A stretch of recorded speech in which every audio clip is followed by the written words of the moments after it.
We actually just had our labor summit here at RBN, and we talked to people like Chris Smalls, who started the Amazon Labor Union, the first one in the country.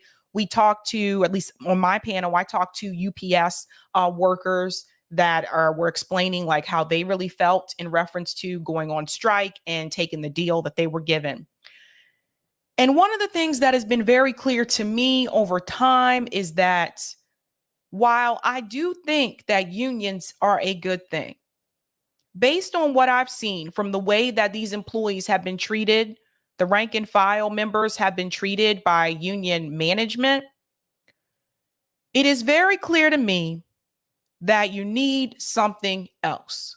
And the reason why I say that is because how many times do we have to see, whether it's the railroad workers, whether it's the UPS workers, where union management will actually ignore the needs and the wants of the union members and decide to bargain for a lesser deal than what the members actually want?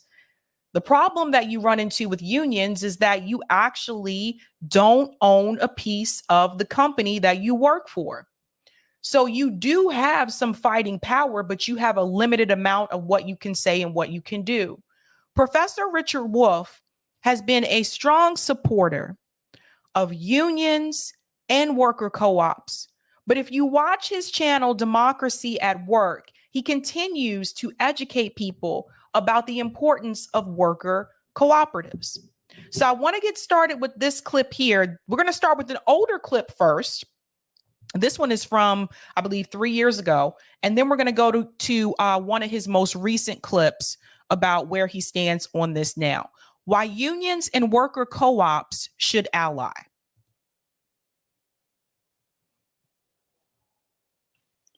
This is Richard Wolff from Democracy at Work, responding to another Ask Prof. Wolff question from our Patreon community. And this question comes from Patreon member Daniel Rhodes. And he asks a wonderful question framed, as I like them, historically. He asks, wouldn't it be a good idea for labor unions here in the United States to follow the example of what labor unions did back in 1919, 100 years ago, when that city experienced a very important general strike? That's when all unions get together, stop everything that's going on in order to make a fundamental change in the society, but at least in the condition of the working class. So you are going to learn a little bit about history here right now. If you have not heard about this, the general strike of 1919. And I think it's important for people to hear about this. I don't think a lot of people know about the story. I found out about it from one of the Assange activists when I was in DC last year. They actually sent me this information about the general strike of 1919. So let's go ahead and continue here. Very famous historical example. General strikes were being used around the world at that time to try to demand better conditions for working people, including the veterans of the horrible World War that had just concluded. Let me give you the blunt, clear, short answer that Daniel Rhodes' very good question demands. And the answer is an enthusiastic yes. I don't think labor unions need to wait for the dire conditions like in Seattle in 1919. Yep. And they don't have to wait until a general strike is a weapon that they use. They could and they should do it all the time. They should support worker co-ops. Let me remind you also, in case you're not familiar, that in the past, particularly in the 19th century, labor unions in the United States, when they were just getting going, often worked in close coalitions and cooperation with the cooperative movement across the United States. Did you hear that?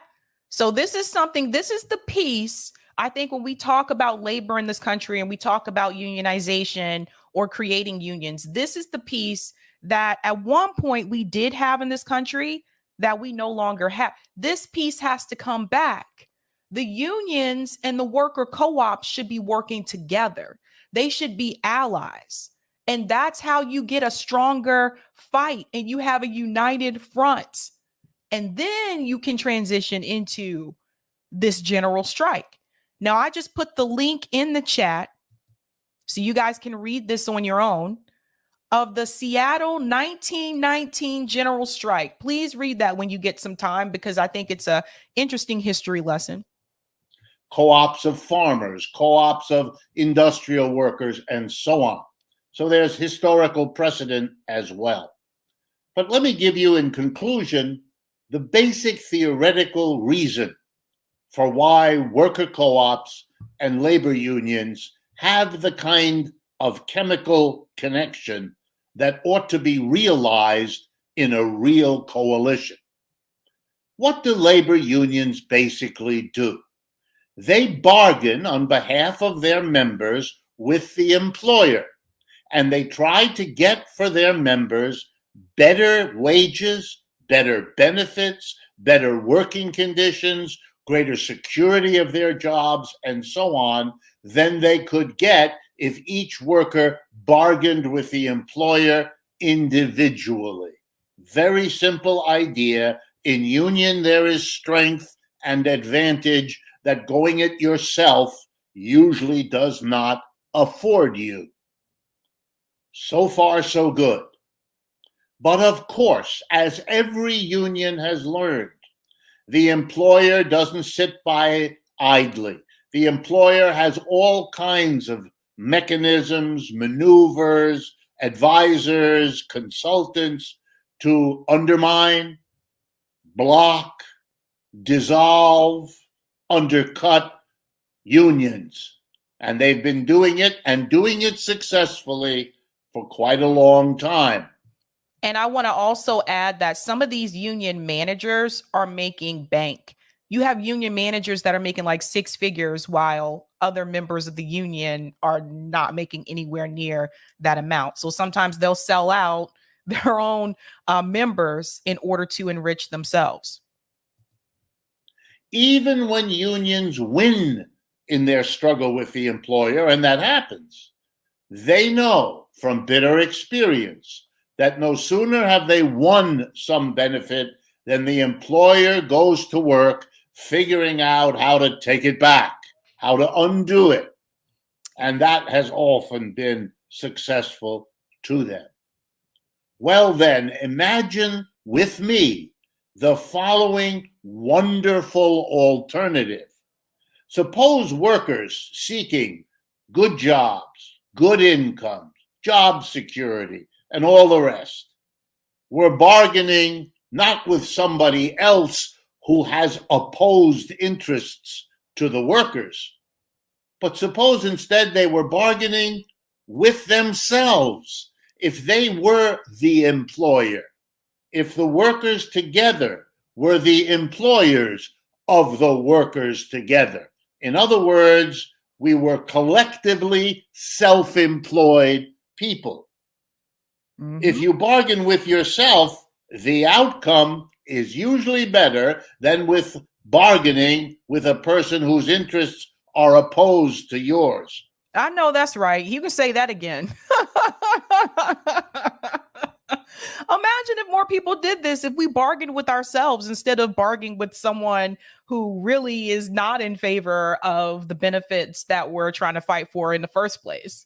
A person who will make more profits, the less is shelled out to the workers needed to generate those profits. Worker co-ops are the conclusion, the ultimate end, the goal, the whole purpose of what labor unions were designed to do. Yes. This is the way that I always explain this, is like, for me, like, unions are a great start, right?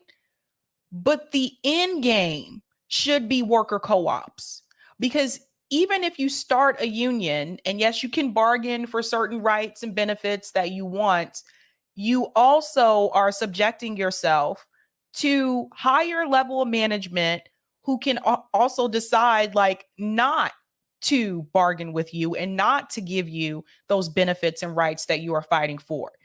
In short, you're working for the company, but you don't own anything. You don't own a piece of it. Whereas when you look at worker co-ops, You not only are working at that company, but you own a piece of the company. So when it comes to benefits and rights and things like that, you actually have a say. So you have a powerful voice. Oftentimes, and I learned this talking to different people that have been fighting these union fights. Oftentimes, the majority of the members that are a part of a union, they actually don't get to sit at the bargaining table when it's time to shoot the breeze. Usually, the union managers are the ones who are sitting at the bargaining table and they sell these people out oftentimes. So it's, yeah, like you have this union and you can fight for certain benefits that you want, but the management in charge can also reject those benefits that you are asking for. Then what do? You have two choices. You go back to work doing what you were doing, or you can go on strike. And if you go on strike, they can still oppose the benefits that you're asking for. Next thing you know, they've replaced you with people who want to be strike breakers. They can replace you with other people who just come right in and do that job that you didn't want to do.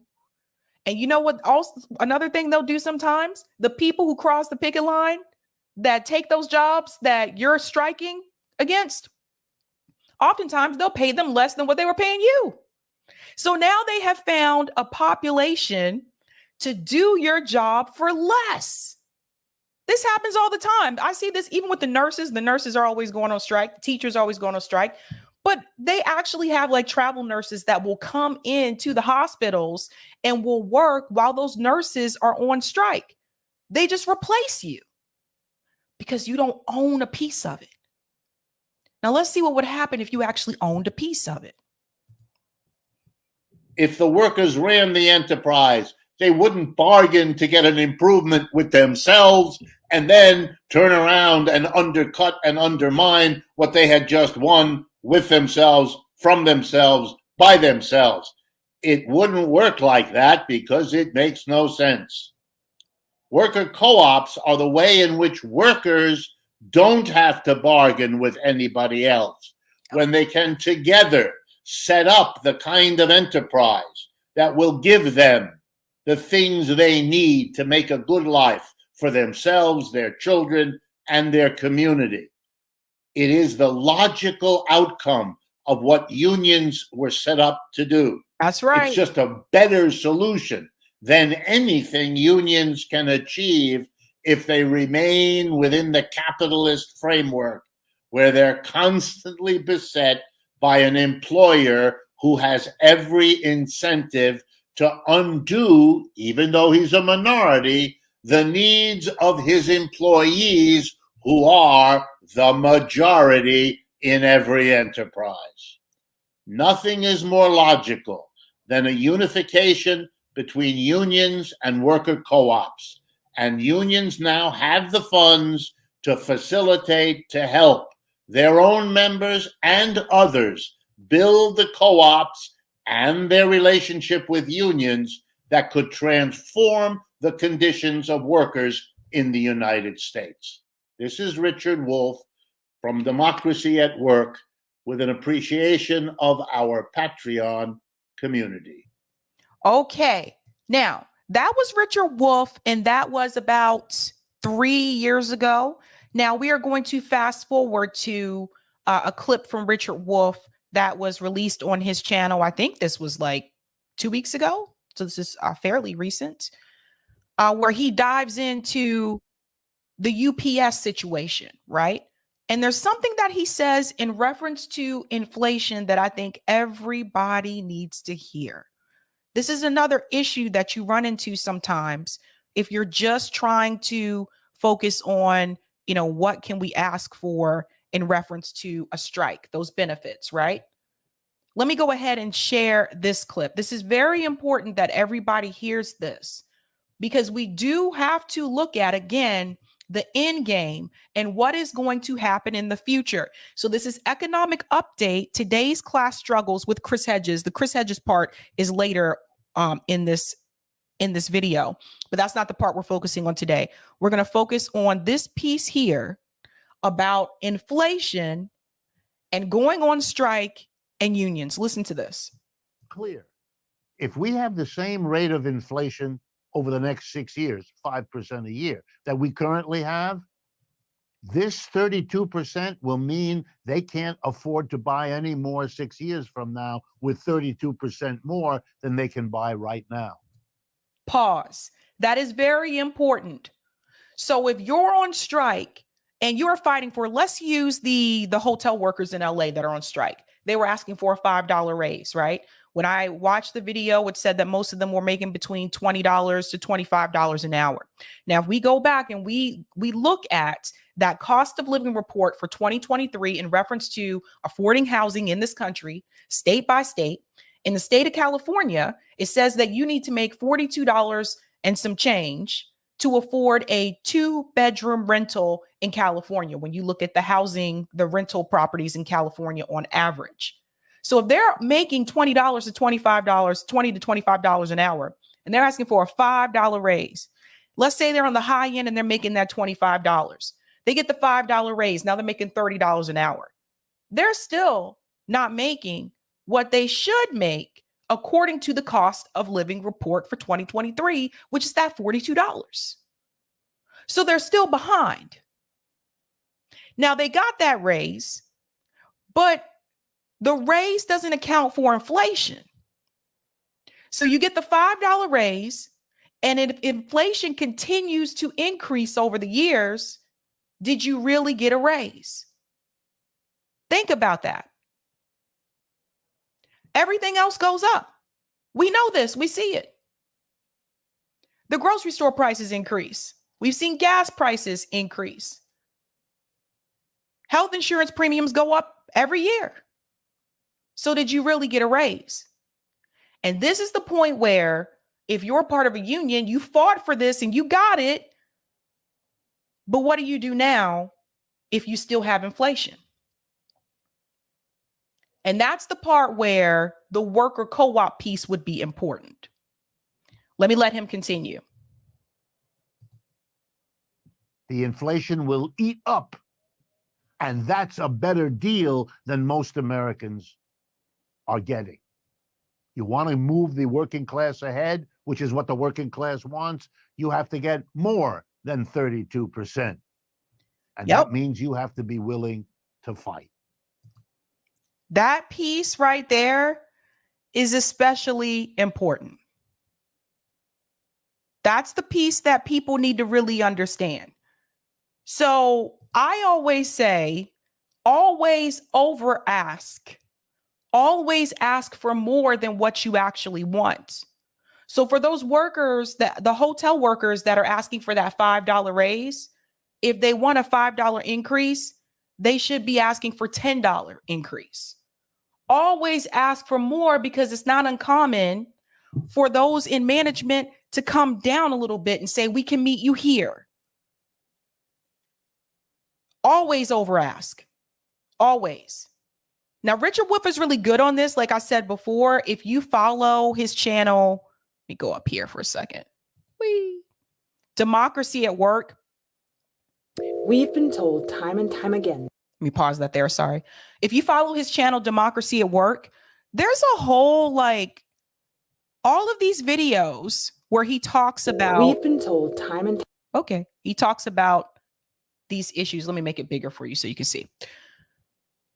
I'm just going to push this up. I watch Economic Update at least once a week. I usually try to make sure I catch it. But there's just so many. There's a section about global capitalism. And he also tries to bring in the worker issues here too. You'll notice the yellow vest behind him here. And there's the best of Economic Update. Capitalism hits at home. He also does Ask Professor Wolff, but this section here, all things co-op. When you have some time, go check out that section. It's very important, very educational. At least I think so. And I want to show you the Democracy at Work Institute. I want to put this up here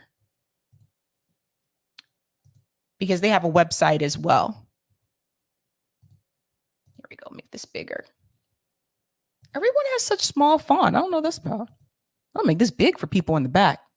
Democracy at Work Institute, U.S. Federation of Worker Cooperatives. Just in case you were wondering, who is a worker co-op. And it says here you can find examples of established worker co-ops as well as worker cooperative conversions. The U.S. Federation of Worker Cooperatives and Democracy at Work Institute jointly maintain a directory of active worker co-ops and democratic workplaces in the U.S. It is available on the USFWC website, and I've seen that website as well. But here's some examples. Established worker co-ops: Alvarado Street Bakery, Black Star Co-op Pub and Brewery. That's in Austin, Texas, for you Texans out there. Cooperative Home Care Associates. That's in the Bronx. Equal Exchange. That's right here in Massachusetts. Ithmus, is it Ithmus? Ithmus Engineering and Manufacturing. That's in Madison, Wisconsin. Weaver Street Market. That's in North Carolina. And then there's conversions of existing businesses. Namaste Solar, that's in Boulder, Colorado. Select Machine, doesn't say where this one is. South Mountain Company. So these are just a few. There are many more, by the way. There are many, many, many more. But there's a whole section here about worker cooperatives. And I want to highlight this section: benefits of worker cooperatives. Let me just dive in here.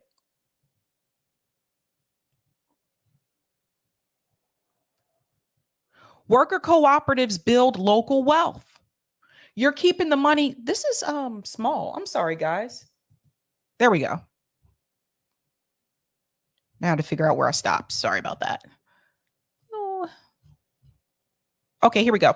Worker cooperatives build local wealth. You're keeping the money within the community. There was a story recently that Richard Wolff covered about a business here in Massachusetts that they had to close. And instead of selling the business to another investor who just wants to make money and continue to gentrify neighborhoods, they sold the business to themselves. So all of the employees bought the small business and they were able to stay in business.